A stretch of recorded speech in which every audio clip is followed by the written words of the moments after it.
Hello students, मैं उज्ज्वल कुमार वर्मा आज आप लोगों के साथ द्विघात समीकरण जो एनसीईआरटी में चौथा चैप्टर है कि कुछ अच्छे क्वेश्चंस डिस्कस करने जा रहा हूं।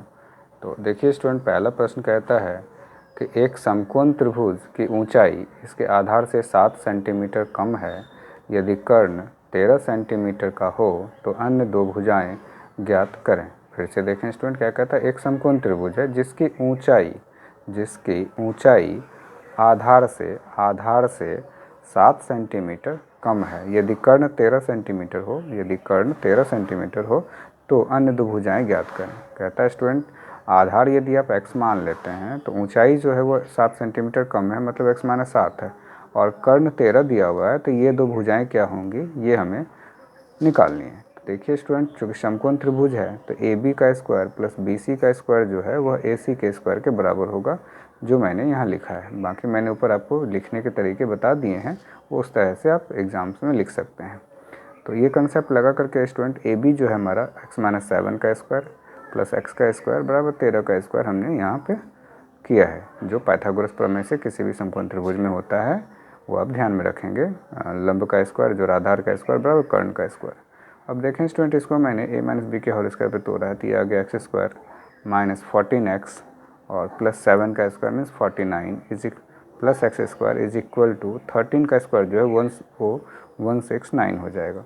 अब आगे स्टूडेंट इसे सिंप्लीफाई करेंगे तो x square plus X square 2x square minus 14x, ये हमने a माइनस बी के होल स्क्वायर पे तोड़ के लिखा था स्टूडेंट, तो ये आ गया 14x और ये 49 और 169 को आप राइट से लेफ्ट शिफ्ट कर दें और इसको हल करेंगे तो ये आ जाएगा 2x स्क्वायर 14x और 49 में से 169 को आप घटाएंगे तो 120 होता है बराबर 0। अब आप यहाँ से 2 कॉमन ले लें तो ये आ जाएगा एक्स स्क्वायर माइनस 7x और माइनस 60 बराबर 0। तो हमने क्या किया कि ये जो द्विघात समीकरण है इसको 0 के बराबर कर दिया अगली स्टेप में, और चूँकि 2 0 के बराबर होगा नहीं तो इसे हमने छोड़ दिया। तो अब आप इसे तोड़ेंगे स्टूडेंट, तो मिडिल टर्म फैक्टर में चूँकि हमें 60 यहाँ आ रहा है और ये एक्स स्क्वायर है तो 60x स्क्वायर, तो इसलिए 7x को तोड़ा हमने माइनस 12x प्लस 5x। आप इसे मल्टीप्लाई करके देखें तो ये माइनस 60x आएगा और ये ऐड होकर के माइनस 7x ही आएगा। तो अब प्रथम दो पद से x कॉमन हो जाएगा तो x माइनस 12 और अंतिम दो पद से 5 कॉमन हो जाएगा तो x माइनस 12 बराबर 0। तो x माइनस 12 स्टूडेंट टोटल से कॉमन लेंगे तो x प्लस 5 बराबर 0। तो इस प्रकार से x माइनस 12 बराबर 0 या x प्लस 5 बराबर 0 आएगा। तो x का मान 12 या x का मान माइनस 5। तो चूँकि त्रिभुज की भुजा जो है वो ऋणात्मक होगी नहीं, तो इसलिए आधार हमारा x 12 सेंटीमीटर होगा। तो जब ये 12 सेंटीमीटर स्टूडेंट आ जाएंगे तो फिर ऊंचाई जो है वो x माइनस 7, 12 में से 7 गया तो 5 सेंटीमीटर आपका आ जाएगा। तो इस प्रकार से स्टूडेंट हमारी दो अन्य भुजाएं निकल चुकी हैं, जो हमने यहाँ पे देखा कैलकुलेट करके। अब अगला प्रश्न देखें स्टूडेंट ध्यान से, कहता है 3 वर्ष पूर्व रहमान की आयु जो वर्षों में है का व्युत्क्रम और अब से 5 वर्ष पश्चात आयु के व्युत्क्रम का योग, व्युत्क्रम का मतलब होता है उल्टा 1/, कर लेंगे, का योग 1/3 है, तो उसकी वर्तमान आयु ज्ञात करें, जो एनसीईआरटी में एक्सरसाइज 4.3 में है। और ऊपर वाला जो प्रश्न है स्टूडेंट वो भी 4.2 का प्रश्न था। तो अब देखें स्टूडेंट, हमने क्या किया है कि यहाँ पे रहमान की वर्तमान आयु निकालनी है, तो इस तरह के प्रश्न में हम अंतिम से लेके चलते हैं। तो रहमान की वर्तमान आयु हमने x मान ली है, तो 3 वर्ष पूर्व जो इसकी आयु होगी वो x माइनस 3 और 5 वर्ष पश्चात जो होगा वो x प्लस 5, बाद में होगा तो जोड़ देंगे और पूर्व में है तो घटा देंगे। अब प्रश्न कहता है कि इन आयु का व्युत्क्रम, तो 1/x माइनस 3 और 1/x प्लस 5 का योग 1/3 के बराबर होगा। अब स्टूडेंट इसकी लॉसर लेंगे तो x प्लस 5 और x माइनस 3 और नीचे में इसका एलसीएम हमने लिया हुआ है बराबर 1/3। इसे कैलकुलेट करने पर ये आ जाएगा x प्लस x 2x, 5 में से 3 गया तो 2, और जब इसे आप गुना करेंगे तो ये आ गया एक्स स्क्वायर और फिर 5x, फिर माइनस 3x और माइनस 15। जो सरल करने का तरीका है वो मैंने कर दिया है। और फिर इसको क्रॉस मल्टीप्लाई कर लेंगे तो स्टूडेंट ये जब क्रॉस करेंगे 3 2 जा 6x और 3 2 जा 6 is equal to X square, 5 में से 3 गया तो 2x और माइनस 15। अब इसे आप स्टूडेंट देखें ध्यान से, तो x square plus 2x minus 15 और ये जो बाएं तरफ है उसको दाएं तरफ ले जाएंगे, तो हमने इसको बाएं तरफ ही रख के लिख लिया है, कोई दिक्कत नहीं है, बराबर 0। तो अब जो आपको द्विघात बन रहे हैं एक्स स्क्वायर माइनस 4x, 2 और 6 माइनस था तो घट करके माइनस 4x और 15 और माइनस 6 माइनस 15 माइनस 6 माइनस 21 बराबर 0। जब इसे हल करेंगे स्टूडेंट तो चूँकि 21x² आ रहा है विथ माइनस साइन, तो इसको हमने -7x + 3x लिखा है। तो प्रथम दो पदों से x कॉमन लिए तो x - 7 और अंतिम दो पदों से 3 कॉमन लेंगे तो x - 7 बराबर 0। अब x - 7 पूरा से कॉमन लिया तो x + 3 = 0। x के मान जो है वो 7 और -3 आ रहा है। तो चूँकि स्टूडेंट रहमान की आयु ऋणात्मक नहीं होगी, किसी की आयु ऋणात्मक नहीं होती है, तो इसलिए वर्तमान आयु जो होगी रहमान की वो 7 वर्ष हो जाएगी। इस प्रकार से स्टूडेंट आपने देखा कि इस क्वेश्चन को भी हल करने में कोई बहुत बड़ी दिक्कत नहीं है। जब हमें द्विघात समीकरण आ रहा है तो जो प्रश्न है बस उसके अनुसार हमने उसको एक तैयार कर लेना है, जो मॉडल तैयार होता है हमारा द्विघात समीकरण का, और उसको तैयार करके फिर हमने हल किया, वो आंसर आ गए। अगला प्रश्न है स्टूडेंट, ध्यान से देखें, ये भी आपको NCERT का ही प्रश्न है और ये स्टूडेंट आपको NCERT एक्सरसाइज 4.3 का है। तो देखें ध्यान से, कहता है दो संख्याओं के वर्गों का अंतर 180 है, छोटी संख्या का वर्ग बड़ी संख्या के वर्ग का 8 गुना है, तो दोनों संख्याएं ज्ञात करें। तो देखें स्टूडेंट, हमने क्या कहा कि माना कि दो संख्याएं x तथा y है, जहाँ जो बड़ी संख्या है वो x है और जो छोटी संख्या है वो हमने y माना है।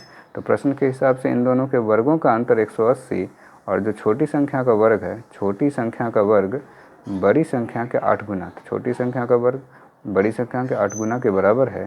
तो हमने दो समीकरण बना लिए स्टूडेंट, और y² का जो मान x आया है समीकरण 2 में, ये हमने प्रथम समीकरण में रख दिया पहले वाले में। तो हमारा जो इक्वेशन है वो इस तरह से सरल होकर के आ गया, x² - 8x - 180 बराबर 0। अब हमने स्टूडेंट आगे क्या किया है कि पूर्ण वर्ग बनाने की कोशिश की है। तो चूँकि ये 2 × 4 × x है, तो ये 4 × x, तो हमने 4 का स्क्वायर ऐड किया और सब्ट्रैक्ट कर लिया और -180 बराबर 0 रखा है। तो अब ये देखिए स्टूडेंट, x² - 2 × 4 × x प्लस 4² जो है ये x - 4 का होल स्क्वायर बन जाएगा। और जब इसे आप सरल करेंगे तो 4 का स्क्वायर 16 और -180, तो जोड़ेंगे तो 196 बराबर 0। तो x - 4 का स्क्वायर बराबर 196। जब आप वर्ग हटाएंगे तो राइट साइड ये रूट में चला जाएगा और 196 का रूट हमारा +-4 होगा। तो इस प्रकार से स्टूडेंट x - 4 बराबर एक बार हमने +14 और एक बार -14 लिया है। और जब इसे आप हल करेंगे तो x बराबर 18 और यहाँ से जब आप हल करेंगे तो -10 आएगा। जब ये राइट साइड शिफ्ट होके घट जाएगा, ये -8 इधर जाके +4 आएगा, तो -14 + 4 बराबर -10 होता है। तो x बराबर -10 समीकरण 2 को संतुष्ट नहीं करेगा, क्योंकि जब आप यहाँ पे माइनस रखेंगे -10 तो स्टूडेंट ये -80 और किसी भी संख्या का वर्ग नेगेटिव होगा नहीं, तो इसलिए इसको संतुष्ट नहीं कर रहा है। तो इसलिए x बराबर क्या आ जाएगा 18। और जब ये x बराबर 18 आ गया तो आप यहाँ पे 18 रख करके y का मान निकाल दें। तो 8 × 18 मैंने क्या किया, इसको तोड़ दिया स्टूडेंट, 18 को 2 × 9, तो 8 2 16 और ये 9 आ गया। तो y बराबर 4 × 3, क्योंकि y² था, तो जब आप वर्ग हटाएंगे तो ये भी हमारा इसका रूट चढ़ जाएगा। तो 16 का रूट 4 और 9 का रूट 3, तो 4 × 12 आ गया। तो इस प्रकार स्टूडेंट संख्याएं क्या आ गई, 18 और 12 हो गई। अगला प्रश्न है स्टूडेंट, ये काफ़ी इंपॉर्टेंट, इसको ध्यान से देखें। कह रहा है एक रेलगाड़ी एक समान चाल से 360 किलोमीटर की दूरी तय करता है। ठीक है, एक समान चाल मीन्स 360 किलोमीटर की दूरी वह एक समान चाल से तय कर रहा है। यदि यह चाल 5 किलोमीटर प्रति घंटा अधिक होती तो वह उसी यात्रा में 1 घंटा कम समय लेता। चाल बढ़ा देंगे तो हमें समय कम लगेगा समान दूरी को तय करने में। रेलगाड़ी की चाल ज्ञात करनी है स्टूडेंट। तो देखिए, हमने रेलगाड़ी की चाल x किलोमीटर प्रति घंटा माना है, तो चाल x किलोमीटर प्रति घंटा से तय की गई दूरी जो है में लगा समय जो होगा, दूरी बटा चाल 360/x हो जाएगा, क्योंकि समय बराबर क्या होता है, दूरी बटा चाल। वो हमने सूत्र यहाँ पे यूज़ किया है। अब आगे देखें स्टूडेंट, आगे क्या कहता है, चाल को बढ़ा दिया तो अब चाल x + 5 किलोमीटर प्रति घंटा से तय की गई दूरी क्या है हमारा 360/x + 5। और चूँकि हमारा इन दोनों का जो अंतर है वो 1 दिया हुआ है, 1 घंटा कम समय लगता है। तो हमने स्टूडेंट प्रश्नानुसार 360/x और -360/x + 5 बराबर 1 किया है। तो अब इसके आगे जब देखेंगे स्टूडेंट, ध्यान से देखें, तो हमने यहाँ से 360 को बाहर रखा, तो यह आ जाएगा 1/x - 1/x + 5 बराबर 1। इसका लॉसवा लेंगे तो ये x + 5 और -x बटा x × x + 5 बराबर 1 आएगा। ये x और x कैंसिल हो जाएगा स्टूडेंट, तो बचा 5। तो 360 × 5 बराबर क्रॉस कर लें तो ये आ जाएगा x × x x² और ये -5x। तो अब आप इसको मल्टीप्लाई करके शिफ्ट कर देंगे तो स्टूडेंट जो द्विघात समीकरण बना वो x² + 5x - 1800 बराबर 0।